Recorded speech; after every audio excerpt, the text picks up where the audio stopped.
Welcome back to another edition of Inside Great Lakes Sailing. My name is Greg Norman, your host. We are lucky enough to have with us today Adam Rice. And Adam is a YouTube blogger and a sailor from the South Haven area who grew up in Kalamazoo. And Adam, I stumbled across your channel kind of by mistake on YouTube, and I've been fascinated. I've watched a bunch of them. And I want to start with the simplest of questions. You opened one of your blogs with, when there's two guys on the water, they're racing, but they don't even know it. And all I could think was, every time I've been on the water and there's another boat on the horizon, I got to go catch them. It was like you were speaking to me through the computer. So explain the thought, and then let's take it back and how this all started for you. Well, yeah, it's just true. And, it's funny because I remember having a conversation once with my uncle, who is a circumnavigator. He sailed around the world. And I am also, so he got the cruisers over here, and then you have the competitive racers. And I also have raced out of South Haven for a couple of years.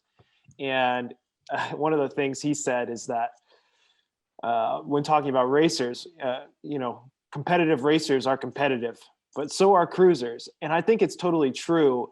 And whenever you're on a boat and you're on a sailboat, and if you're really into it, in general, you get pretty into like all of the different techniques. And if you have any racing background at all, you get really into the sail trim and the best angle to the wind. And when you see another boat out there, it's just like, and you're just kind of sitting, because when you're cruising, I mean, do you do a fair amount of cruising? Yeah. And we do a very small amount of racing. Okay. Well, so then, when you're cruising and you're cruising for hours on end, you come into these points where in the YouTube videos, it's very often like something's always happening. But when you're cruising, that's not what it's like. Most of the time, you're just kind of sitting there looking at each other, and someone's, sitting behind the helm because it's an auto helm, and not much is happening. But then you see a boat on the horizon, and it's just like, we're going to race it. You know what I mean? And I think it's because, well, one is it gives you something to do, but also it kind of puts you in a situation where you're not really testing your skills when you're just sitting behind the auto helm. But as soon as there's another boat up there, your mind just kind of starts to spin. You're like, well, what if we could, beat them across the horizon? And I think it comes from a place of knowing and just having spent a lot of time actually racing on Lake Michigan. I've done the Queen's Cup twice, done, the Thursday night circuit out of South Haven a bunch. And so I've kind of gotten into that, but also knowing just cruising sailors in general, and cruising sailors are competitive. And so it kind of came from that place. And it also helped that the two guys on that boat I've raced with on other people's boats. And so it was kind of like, we were all of the same mindset. What I find interesting is that you'll see another boat, and you may have people on board, and the only person racing at the moment is in your head, right? Yeah. And then you catch a boat, and you realize that it's either too. You don't catch it; it's too big. If you catch it, it's too small. But you blow by it, let's say. Yeah. And then in your back of your brain, you rationalize, I beat him. What's next, right? Like so somehow, I just I have a 30-foot boat, and I just blew by a 12-foot skiff. So it's like you go through the rest of it. It's funny how the opposite is true too. I remember sailing down from Holland because I was getting some boat work done at Macatawa Bay, and I was sailing back down to South Haven. And there was this. We had binoculars on board, and there was this what looked to be a decent sized boat coming in a little bit closer inland to what we were moved. We were a little further out, and I was like, oh no, they're not going to catch us. We're not going to let them catch us. We're this little 27-foot boat, but we're not going to let them catch us. And they just cruise by like we're nothing. Well, it turned out they went into South Haven, and they tied up at one of the marinas, and it was such a big boat that it couldn't actually fit on the inside of the marina. It had to take the outside wall in the South Side Marina, municipal marina in South Haven. It was like, we didn't stand a chance, man. But that competitive kind of spirit still sparked, because I think it gives you something to do, but also it's like, if you're on a boat with a bunch of people who, and sailing is your thing, yeah. That's where it all seems to end up all the time, every time. So just briefly talk a little bit about how you got started on the YouTube channel, and then I want to go backwards, to Kalamazoo and Denison, and talk a little bit about your background. But what was the idea behind the YouTube? Just a thought, or just? Yeah. So I was buying this boat, and I knew it was something that I pretty much really wanted to do. And I had an iPhone, and I was doing a lot of things by myself. So this was, there was no one else doing it with me. And so when you're doing things by yourself, sometimes it's nice to have someone to talk to. And I guess I just didn't really have anyone to talk to. So I decided, well, I'm going to talk to my phone and I'll film it. And that's what I started to do. And that wound up being the YouTube channel. And then I really started it pretty much right when I bought the boat. And I did it for a while and kind of took a break from it and returned to it. But where its initial point was coming from was just, okay, I want to pick up the camera and kind of have someone to talk to. And, the thing that I've later really gone back and found is it's really awesome with sailing to film things, because when you're out sailing, you have some amazing times. You have the beautiful weather. You have where, everybody's sitting up, having a good time with drinks on, just cruising down the coast on a beautiful day. You have those days, but then also you have days which are like, okay, we're barely about to make it into this marina before a thunderstorm hits. You know what I mean? And it's like in those moments, I don't know if I would describe it as fun. It can be exciting, but it's like, it's not like the ideal weather along the coast. But when you go back and you edit those little bit harder times, or those exciting times, or even the days where you're just covered in rain, like those are the best parts. And so you get to relive some of like those harder experiences and experience them as something that's like fun. So that's been a really that's what's kept me going with the YouTube channel, because it's so fun to go back and edit together those memories. And for me, it's like editing together a dream. So that's what keeps it going. Now, you're from Kalamazoo, but you went to Denison. You have a visual arts degree from Denison. Yeah, that's right. So it's logical that you would, use your visual arts degree as a secondary process, right? As part of that avocation. So my question is, was this a creative outlet or a financial opportunity in your brain, or was it either? I don't know if, at least at this point, I would describe it as a financial opportunity, because it's but I think that it was definitely leaning towards the creative outlet. I've done something my entire life as far as a project, as far as something creative. I've always, from a pretty young age, either I was building a robot out of cans, or I was drawing, or I was building something out of clay, or in college I was studio art, painting. And I've always had that thing. I've always felt the need to have that thing, and so it really came out of the place of not just wanting to create an art project, but tell a story, because stories were something that I've always really been interested in. And I don't feel like I fully explored that in college. And so getting out of school, when the sailboat came together and I picked up the phone, I was like, well, this is the thing, this is where this is coming from.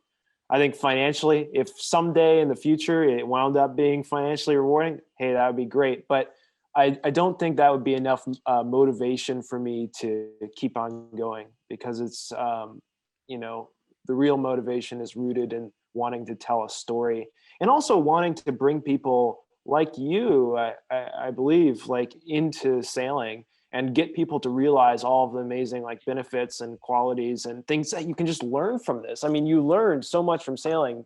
You can gain so much confidence from it.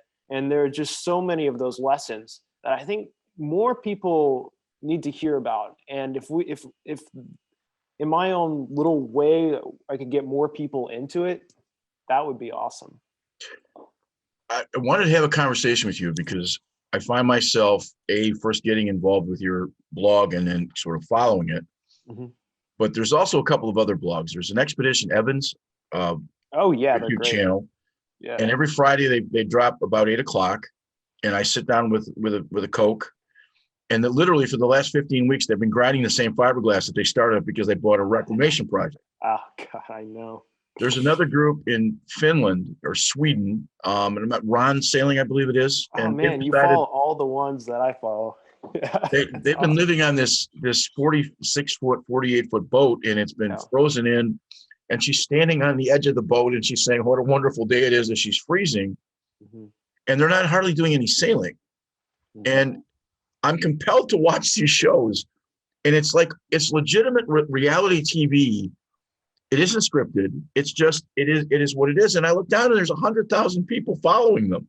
Yeah, I know, right? And is it so? My brain goes to, am I nuts because it's winter and I don't have any opportunities to sail? I'm not suggesting these aren't interesting programs, but there's something about them that is just infectious. And I don't know if you found that to be true, but is that you find the same thing? I think there's such a clear story with a sailboat. So people follow stories, and when you have a boat, the story is there. You know, if you're taking care of the boat, they get it. If you're sailing out on the water, they get it. I mean, the story is just implied there, so it's really easy for people to latch on to it.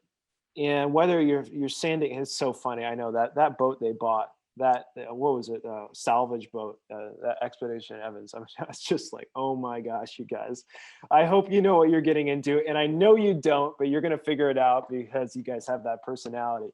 But you know, people get the story, and I think the sailing stories are so just compelling. I mean, in general, I remember growing up and listening to my uncle, who was a circumnavigator. He sailed around the world on a 44-foot water line, which was a steel boat, and he did it with his wife and two cats. And I just remember being little and like sitting on the floor and looking up at him and like just listening to all these stories that he was telling. And I just thinking, oh my gosh, you know, I wish I could be there. I wish I could see that. Sailing stories are just like the most compelling stories. And so I think that's why they're getting so much attention. It is amazing though, because I didn't realize that before seeing all of this, like I'm sure you too, like that there were this many people interested in it. Yeah. So I'm thinking that there are more people than just are specifically interested in sailing that are gravitating towards these channels. My interest in talking to you was that you don't have a palm tree in that video.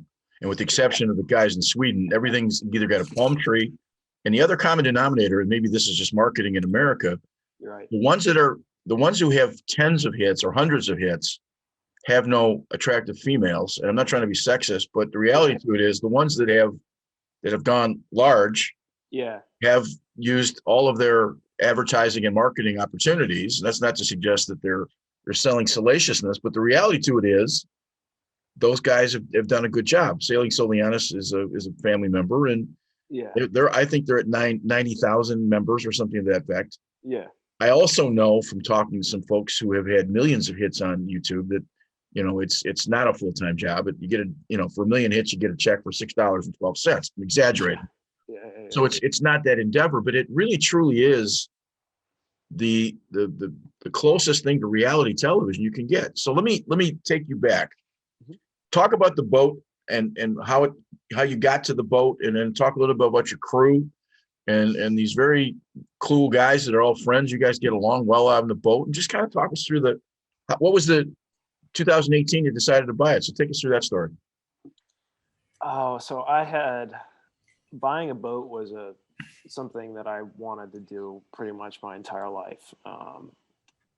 Growing up in Michigan, I think there's a statistic out there that says we have more boats per capita than any other state. So more boats per person than any other state. And I totally believe that.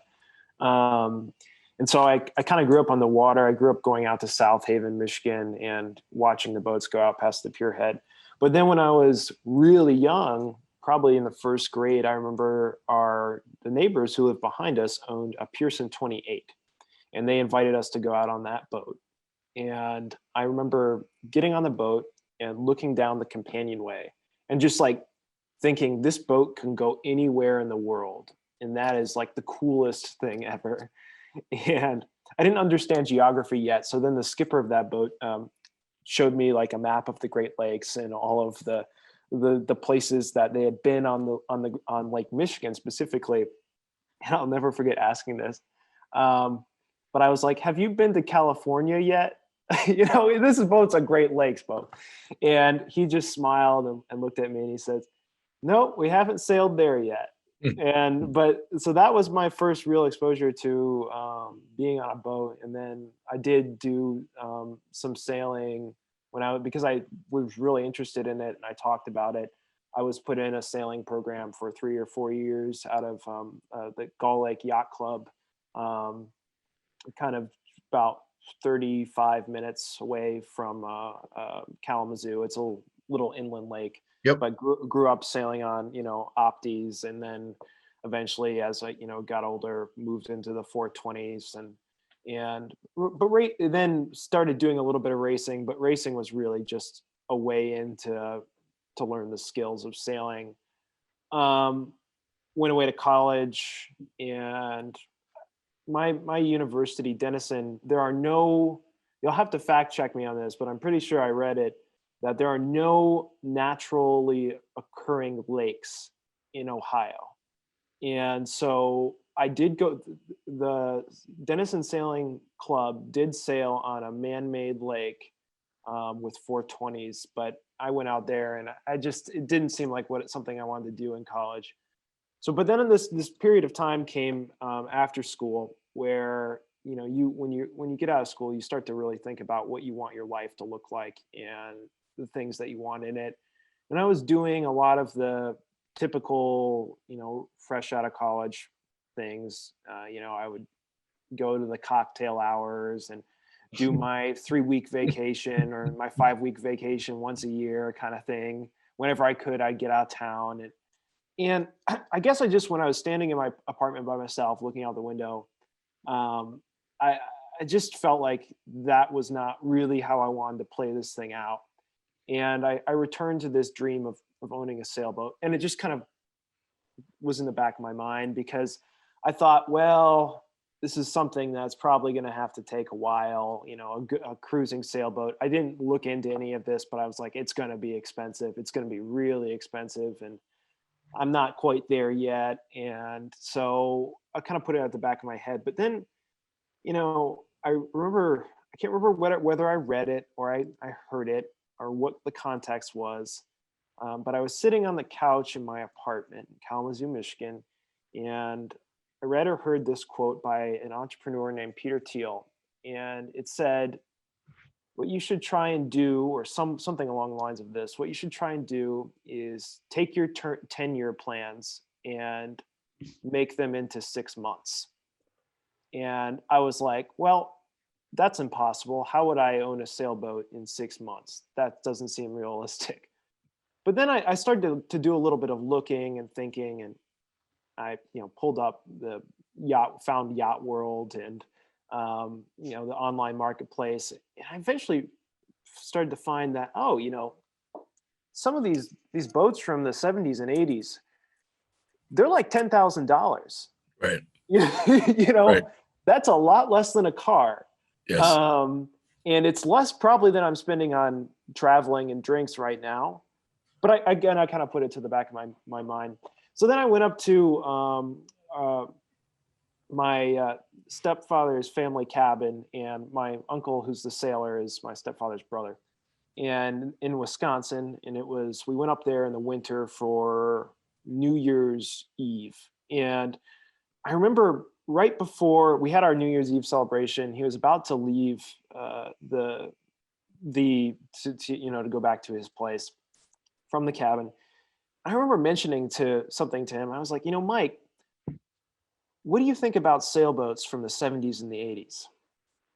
And he said, oh man, they're the best. That's when the fiberglass was the strongest. And so right then I was like, all right, I'm going to go back to Kalamazoo and I'm going to start looking at boats, and I'm going to look at boats every single weekend until I find a boat that I can get on the water this spring. And I'm going to make that 10-year plan, and I'm going to turn it into 4 months, And so I went back to Kalamazoo I started looking at boats, got in touch with some brokers. Every single weekend I drove to different, brokerages and boat yards all over the state, east side, west side, up north, and looked at different boats. Eventually I kind of narrowed in on the Catalina 27 for a couple of reasons. One is it was under 30 feet. So I figured I was at that point, I knew enough about sailing to know that cost scales with the size of the boat. And so I wanted to keep it relatively small, but I also wanted to cruise, do some cruising on it. So I was looking for that happy medium. And I also knew from that Catalina was a production boat, and that there had been like 9,000 Catalina, some ridiculous number, like 9,000 Catalina 27s made. Right. And I liked that. And that was comfortable for me because I knew that by the time they got to later models, they were going to have it pretty well dialed in. And at least there wouldn't be any manufacturing problems that came Right. with the boat. Right. That do happen in lower number boats. Like my uncle, his 44-foot boat, which he got bought new, like a month later, the steering came all undone while he was out sailing. And that was a one-off boat. It was the first time that boat had been made, And so I think that it was comforting going into it, knowing that a lot of these boats had been made, because I didn't have a lot of experience to be able to immediately solve manufacturing problems with the boat. A lot of the decisions in those days, I have an 80 O'Day 30. Perfect. And when they started making them in 78, they made them with gas engines. They made them with, a number of things. Yeah. They found out the gas engines were horrible. They put a Yanmar diesel in it in a year and a half into the production. I have one of the few Yanmar diesel engines in it at 22 horsepower, whatever it might be. The year after us, they stopped using Schaefer hardware, and they put cheaper hardware on the boat. So I was really fortunate when we bought the boat in the middle of its production. It had the best possible engine and the best possible rigging. So you got the diesel then? Yeah, we ended up with the diesel. Oh, nice. And my point to that is exactly right. If I'd have bought a model 6 months later, I would have had terrible rigging, and everybody's had problems with chain plates and things of that nature. So, in our case, it's luck. It wasn't anything. We found this after the fact because you had to replace this, that, or the other. Yeah. But my Dodger and my roller furling, which I've replaced in the last year, cost more than the original cost of the boat. I know. It's funny how that works. It's a big hole that you dump money into. So I completely understand that. So you start looking for boats. You found this one. Yeah. So we found this one at this ended up being one of those lucky things. Found it up at Eldine Shipyard on Macatawa Bay, and it was being sold by a guy at Holland Yacht Sales, the owner of that of Holland Yacht Sales, Henry DeYoung. And like I said earlier, I walked into the boat and I sat down on the just in the boat, and I just told Henry I want it. And from then on, it was just about figuring out the financing process, because I did finance the boat, and getting a hold of it. But then, this is the credit I have to give to Henry.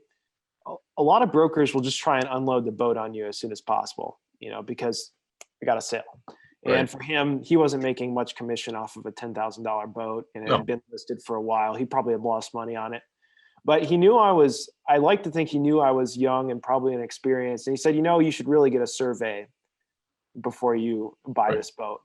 And not only did he say that, but he recommended someone to actually do my survey. And this guy was named Jim. And Jim, I remember calling him and up to do this survey, say, hey, Henry recommended you come and do this. And he said, all right. It was like $350, best $350 I ever spent. And Jim came out and we started doing this survey. Before I had the survey done, I was 24 years old, right? And so my parents were pretty worried about me sailing this boat down from Holland to South Haven by myself, with no one more experienced than me for the first time. And so they were saying all kinds of crazy things, like, you got to put this boat on a truck and drive it down to South Haven. And I'm like, man, it's a 6,000 pound boat. Right. Those don't just go onto trucks easily. So we were getting this survey done, and Jim was going around, banging on the hull and looking at every little detail, crawling in the berths. And I remember mentioning this to him, and he just looks up at me and he goes, hell, I'll sail it down with you. And he's a U.S. Coast Guard master. He spent the 70s and sailing down really amazing sailor, a lot of just knowledge. I was like, perfect. We can do our sea trial then too. And so Jim, I bought the boat. And Jim met me out at the boat with one of my friends, Sam, and one of his friends, Linda. And we sailed that boat after Henry kind of just checked in on us down to South Haven. And since then, here's the thing. Since then, Jim has helped me every single time I've needed help with that boat. God, it's pretty amazing. The first time I bought the first time I sailed the boat into South Haven, I've had a lot of experience on boats. I grew up on motorboats and I've grown up on dinghies sailing, but as far as like a bigger sailboat, I didn't have any experience on that. And I remember the first time pulling into Black River Park, I nearly just rammed a sports fishing boat while on my way in. But since then, I'm a lot better at, I can dock with my eyes closed. But I remember like seeing later that summer coming out of South Haven, Jim surveying a boat like against this dock. And I just see him come up onto the dock and put his arm against this piling and look at me. And he goes, "Hey, you're getting a lot better behind the helm there, aren't you?" And I said, "A little bit." And I was, maneuvering and, getting ready. And since then, since kind of the end of 2018, I've had to do a lot of boat projects, and he's helped me with everything. He actually came and helped me do a core replacement on the boat last year. I talked to him at least every other week on the phone about different projects. I had to replace my furler. He walked me through that. I didn't replace the furler myself, but he walked me through that process, what should be happening, what shouldn't be happening, just routine maintenance, like everything you can possibly imagine. I've had him to bounce ideas off of. And I just think that going back to buying the boat from Henry connected me with Jim, and Jim's basically taking care of helping me out anytime I need it. I never have to worry about not knowing how to do something because I have just this incredible support network of, hey, what do you think about this? Even recently in one of the videos, I had to take off those bow cleats on my boat, and they were loose. And I called Jim over because Jim was saying that I should probably fill them with epoxy and make sure that the core is not exposed. But then he's like, well, wait a minute, those boats might not have a wood core in the nose. And so I'm like, okay. He's like, well, let's go take a look at it. And we looked at it together, and we found out that in the nose of the Catalina 27, the wood core stops right before the anchor, the anchor kind of locker. And so, even that was even just a couple of weeks ago. And now I have a plan for how I'm going to rebed those and do some other things, because he found about five other projects I have to work on, which tends to happen. But that's the story of how I got into the boat, and also how I still have the boat, because I don't think that if I didn't have that level of support, it would be really challenging just to figure out how to do everything. And then of course I've got Sam, who you saw on that trip, who has helped me a lot for the past few years. He's an electrical engineer and a mechanical engineer. So man, that helps. Theo, who is also on that trip, is just a really good sailor, and he went to school, or was in school for engineering. He just graduated. So those guys have helped me out a lot. But owning a boat is a team effort. I mean, it just really is. You gotta have a good team. Are you a fix-it kind of guy? I wasn't. When I started, I definitely wasn't. When I started, I did every project 3 times, because the first time I'd mess it up. The second time I'd get a little bit better of an idea, but it still wasn't right. The third time I'd eventually get it right. And I've gone back, and there's a lot of projects I did my first year, which I've now turned into projects I really do have to go back and do again at some point. But right. I think I've become a little bit more handy out of necessity. Because when you own a boat, the thing a lot of people will say is like, well, why are you doing all this work yourself? Just it'd be better to pay someone to do it right the first time. Just because you pay someone doesn't mean they're going to do it right the first time. Right. I paid a guy to rebed my forward hatch twice. And after both times it leaked, and my forward berth sheets ended up full of caulk, and the one of the boatyards, I'll say one of the boatyards in on this side of the lake, when they took down my mast and like re-rigged it was all rigged backwards. So just because you pay someone to do the work doesn't mean they're going to do it right. And I think, when you're taking people out on your boat, you have a responsibility to know that everything's put together the best that it could be. So you really have to learn how to do a lot of things yourself. And labor's 130 an hour. No, the most precious thing on my boat is my 40-inch television. And it fits there's no, you can't get any larger, right? Yeah. So essentially I have a floating front room. That's awesome. The way I like it. And it's comfortable, and it's, and guys will tell me that if I strip out all of the human creature comforts, that we would go faster. Well, I don't care to go faster. I want to watch the television when there's a baseball game on, right? Right. But learning and the rest of it. So we had, for a long time, I had a 30 Catalina for years, and there's a whole bunch of stories that don't matter. We bought a power boat at a time when gas was $6 an hour. Got rid of it, bought this boat. So the first maiden voyage, crank it up, away we go. We're on the Clinton River. We were at Markland Marine for years. So I'm going into the gas dock because I got to take it back to Markley. As I'm getting closer to the gas dock, I'd owned the boat for an hour and a half.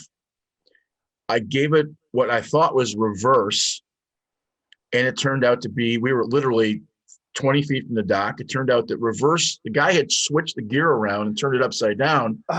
And I got it in gear, no problem, but I forgot that forward was reverse and reverse was forward. Oh, so the front of the boat hit a large piling and took out a third of the gas dock, just took it down to the ground, snapped it right off at the water level. Oh. And because this boat was built the way it was built, I have a shoal draft, and so there must be 400 feet of concrete in between what's there. It cost me $1,500 or $1,800 on the spot to cover fortunately it wasn't around the gas pumps. It was at the end and it turned out they were rotted and all the rest of it. But the point was, I'm on the boat with some friends for the first time, and I'm on the boat for an hour, and I take a gas dock out. Nobody wants to go back on the boat with me because you're an idiot, right? You run the boat into a gas dock. I have had not one problem since. We got the linkage, put it in the direct way. Right. But I still, every once in a while, the closest people to me will look over their eye, like if I'm getting into a situation that, hey, you remember 5 years ago when you did the whole thing. So it's, live and learn, right? I mean, I don't think anybody wants to crash, but those things happen. But no, that's exactly right. Those things happen, and you have to realize when you're in sailing and you have a boat that you can't avoid them. I mean, if you're going to avoid them, then you just are never going to get on the boat, because things are going to happen. And the important thing is just to, fix the gears, which right. So, but after that, I mean, that's such a classic story, and just how things were put together. You know what I mean? You do what you do. What's been, since doing the show, so you kind of pick up the camera, so, to avoid the loneliness of being by yourself, but you've done, I think, 39 shows, something like that? Yeah, there's a few of them. I just have found when you start doing something, that the good things happen when you keep doing them. And even if no one's watching, just trying to continue to put out content and trying to continue to put out, I'm sure from doing the podcast that you'll do some and they'll get maybe a lot of views, and some just don't get any. Yeah, but the important thing is not to necessarily pay attention to that as much as just keep on making the videos and keep on doing the podcast. That's why I keep doing it. I was a journalist as a career, and I used to write a daily column. I wrote a daily column for 25 years, and I would pour my heart out into something, and I'd get zero response. And then I would write something, just sort of an observational thing or something in a little storyline, and people would cry, or people would react, or people would send letters. And I'd think, God, I put all this time into this heartfelt process. And I think the lesson I learned is that if you just keep pointing forward and looking towards what's there, there's more people like you and I that are more, sort of in the middle of the world kind of things. One of the questions that I was going to ask you is, I noticed a lot of times with the show we've been doing, a lot of these guys are serious racers, and there's serious racing talent in the Great Lakes, obviously. Yeah. But sometimes these guys who sailed their whole lives are actually angry when they sail because it's not the right condition or it's not. And I sometimes wonder when I go out, I've finished a couple of races in my lifetime, knowing when I turn my engine on to go over the finish line, it's going to piss off the race committee. Yeah. And I do it on purpose because you're going to give me a penalty and I'm last anyway. You can't possibly matter, right? Yeah. But you watch some of these guys, and I wonder if they get the joy. When I watch your videos, there's legitimate joy on your boat, and I think that's cool as hell. Yeah, I think that this is one of the lessons that I think you learn from sailing. Racing is interesting because it's almost like for some of the racing skippers, not the skipper that I raced for in South Haven, Alan Silverman, but for a lot of the racing skippers, it's not about fun. It's like they just want to go out there and win. And like winning is the only thing that matters. And when you're on their crew and that's the skipper, you know it. I was really fortunate to have a racing skipper who always said our first priority is safety and our second priority is fun. So it was always fun when we were on that Hansa 37 sailing out on Thursdays to South Haven. But when I'm out there, and I think one of the great lessons about sailing is that you have to realize that you're not going to get the perfect conditions. And even when you do get the perfect conditions, something on the boat might break. Like, you either learn to enjoy like going out and, oh man, it's kind of raining. And you learn to enjoy kind of just the certain aspects of that, or, oh, the waves are pretty big and you start to learn to enjoy how to sail those better. Or you kind of stop going out. If it's not fun, it's got to be fun at some point. Owning a boat is hard. And so if you're not having fun with it and you're not experiencing that joy, then I just don't know if it would be worth it for me. Now, I'm not a hyper competitive racer, and so they would probably say something different. But I think when I'm out there, and what I tell people who come on the boat, and the reason I like it is because, when you get on a boat, especially for a sailing cruise, like just things are not going to go according to plan. You're going to think you have nice weather, and then it's going to end up being a thunderstorm. And you're going to think that you're going to have a thunderstorm, and you're going to spend all day in port and maybe not leave. And then, it's going to be beautiful. And so if you don't get over the fact and kind of get over yourself a little bit and just start recognizing ways to have an amazing time in that moment, you're just not going to have a very enjoyable experience. And I think that's a really good life lesson, because in life, things don't go the way we want them to all the time. And so if you can learn to just enjoy that for what it is, I think you're going to have a better time. I remember an example of this is we were rolling in and we knew we were dodging thunderstorms, but I think we were on anchor in Saugatuck. And all night, Sam and I were up. This didn't make it into the video, but all night, Sam and I were up because we were anchored at a point where our shallow water alarm was going off. And it wasn't a big deal because the shallow water alarm was like way set to be like 15 feet or something. We draw like 3.5, 4, and we knew we were fine. And we couldn't reset it because the buttons didn't work. So this thing was going off all night. And we were circling around this anchor in Saugatuck, and but even though we knew what was going on, every 15 minutes, Sam and I were in the forward berth, and we'd be like, we all rotated. So one night, Theo was in the forward berth. One night I was out in the cabin, but this time, both Sam and I were in the forward berth, and every 15 minutes, we'd each get up and we go, are we too shallow? Are we too shallow? Are we going to hit a dock? So we didn't get any sleep. But then the following day, we got out on the water. We got up at 6. We sailed out. Beautiful. Have you been into Saugatuck? Have you gone into? I have. Yeah, I mean, that's just going up and down the Kalamazoo River is just gorgeous. We got up. We made coffee as we were going out the river to get out onto the lake, and we ended up with perfect wind. We thought we were going to run into thunderstorms and would have to duck into Holland. We really thought all we were going to get as far. We only thought we were going to get to Holland that day because of thunderstorms, and my boat's not grounded, so we didn't want to get struck. We wouldn't want to get struck anyway, but playing it even safer. But then it ended up that we could go further than that, and that same story ended up playing. We were going to go to Port Sheldon, but then the weather cleared up. The wind was perfect. We kept sailing, and then we got to Whitehall and we saw some thunderstorms rolling our way, and we're like, okay, we actually got to duck this. We need to go in and we need to get in a marina. And it ended up being that we actually did get in. We were rolling in across White Lake to the White Lake Yacht Club, and we got in just, there's no exaggeration in that video, 5 seconds before this thunderstorm hit, and it was gusting 35-mile-an-hour. Yeah. And you'll see in that moment, we get in, and I'm doing my thing. At one point, I'm like, check that line. I say that exactly because the boat someone later said, your boat was heeled over 40 degrees at the dock, but you can see Sam is just like kind of doing this on the dock, and we're all just like, oh my gosh, this is crazy. Some people might have been scared or afraid, or been, oh man, we're just covered in rain and wind. This is miserable. But not us, because that was an adventure.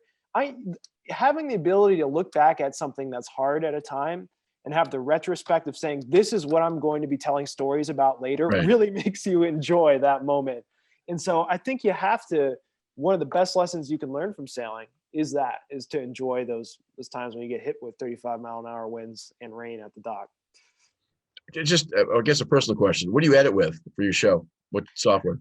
I originally started with iMovie, and then I moved to Premiere, and that actually ended up working out pretty well because in college I did a lot of work with Adobe Photoshop. So just moving over to Adobe was, after a couple of videos, I got it.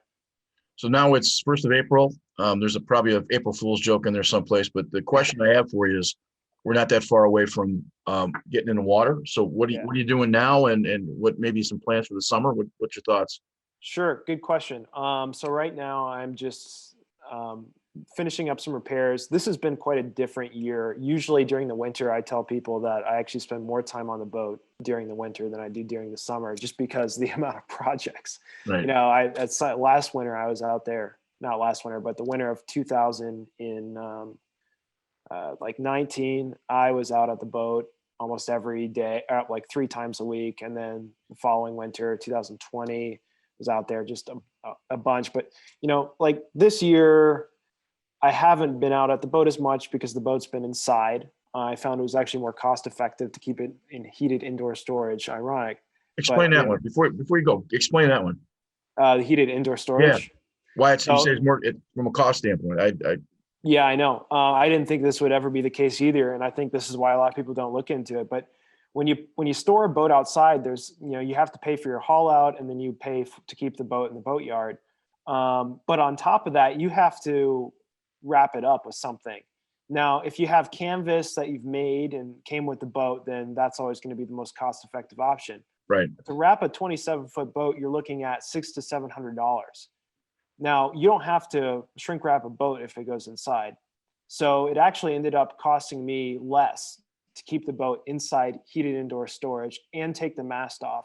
And since my boat's pretty old, I thought it would be better for the boat too. But I mean, anyone who's keeping a boat in this climate, I think you should definitely look into the cost. And like really, when you are planning that cost, definitely look at how much it's also going to cost to not only shrink wrap the boat, but also you have to winterize it. So you have to put, you have to keep all of your water lines from freezing, and the head has to be, none of that has to happen when you put your boat inside. Right. The downside is I didn't have as much access to it this year. So I'm kind of playing catch up. But to go back to your question, overall plans for this year, I'm going to try and get it in the water. I'm hoping by early May, and I'm actually moving to Chicago. So I'm going to be sailing the boat down. I'm thinking the route I'm going to go, what people have advised me, down to New Buffalo and then across the lake to Chicago, where it's going to be on a mooring. And I actually found that a mooring in Chicago is more cost effective too than keeping the boat in South Haven. So I'm looking forward to that. And one of the big draws to Chicago too was just I've got a lot of friends there, and I want to get more people out on the boat and interested in sailing. And so that will be a trip. Still figuring out how exactly I'm going to get it there. I'm hoping that I can recruit Sam or Theo to help crew, but we'll see. Just curious, what's a mooring cost for what you're going to do in Chicago? Is it per foot? How much? Just curious. I don't know per foot, but it's around 1900, and it's actually less if you have a residential address there. Okay. Drops by like $200-300. So they said as long as I secure an address before, I put a deposit on my mooring in Chicago before I had an apartment. I still haven't signed on an apartment. And people are like, why have you put a deposit on your mooring before you have an apartment? Yeah. I have priorities. Yeah. But no, so yeah, you're looking at around 1900 out of state, around probably 17 to 1800 for a mooring if you have a residential address. And South Haven has gotten South Haven goes up every year. I think it was 2,300 last year for a slip in Black River Park. That's kind of what you're looking at. Yeah. I guess the last question: do you? I don't want to say scripted, but you're just filming what comes. Do you think about the video before the adventure, or does the adventure just get videoed?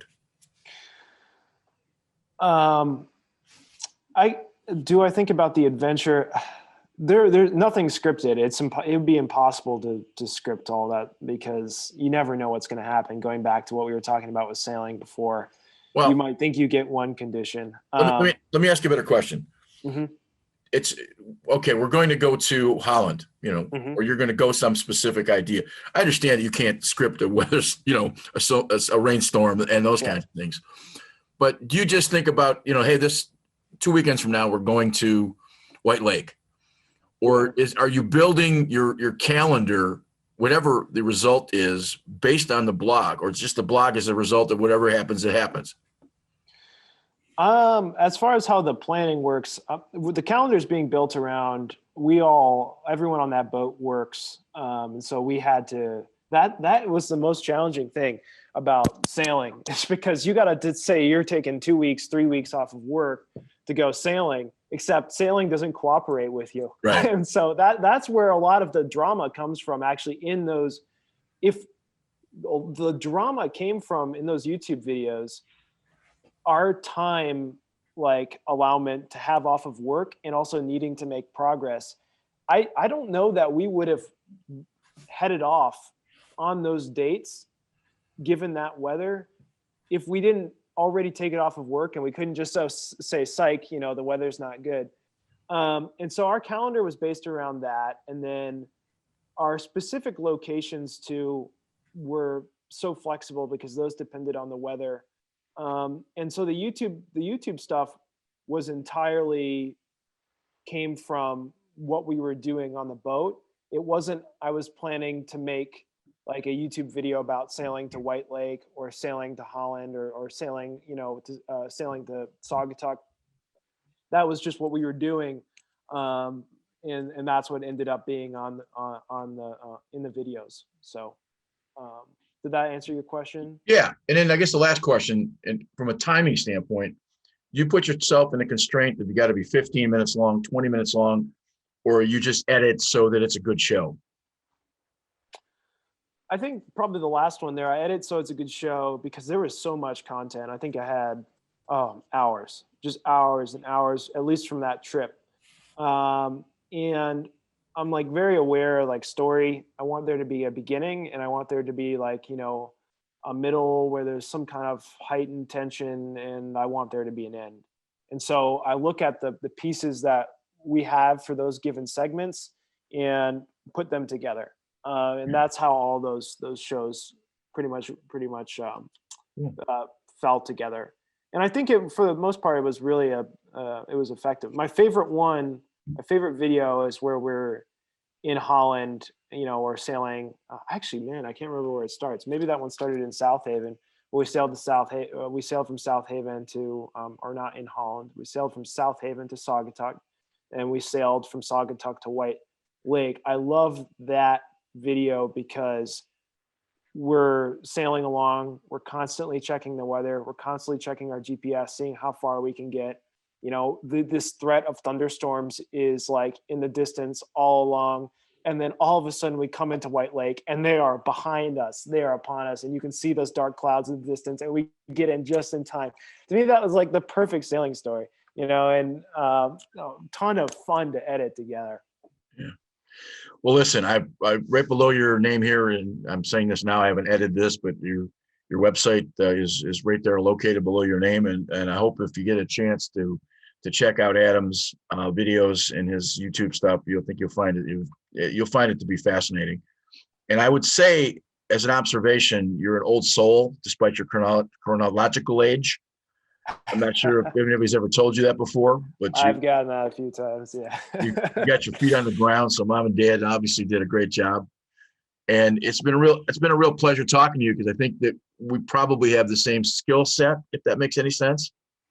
Yeah. And like the same kinds of things. And it's always fun interviewing, the America's Cup guys and the Volvo Cup guys, but sometimes it's hard to relate to those understandings and certainly those talents. But Adam, this has been a real treat, and can't say how much I've appreciated talking to us. Yeah. Thanks, Greg. This has been awesome. Thank you so much for reaching out, and hopefully I'll see you out on the water someday. Absolutely.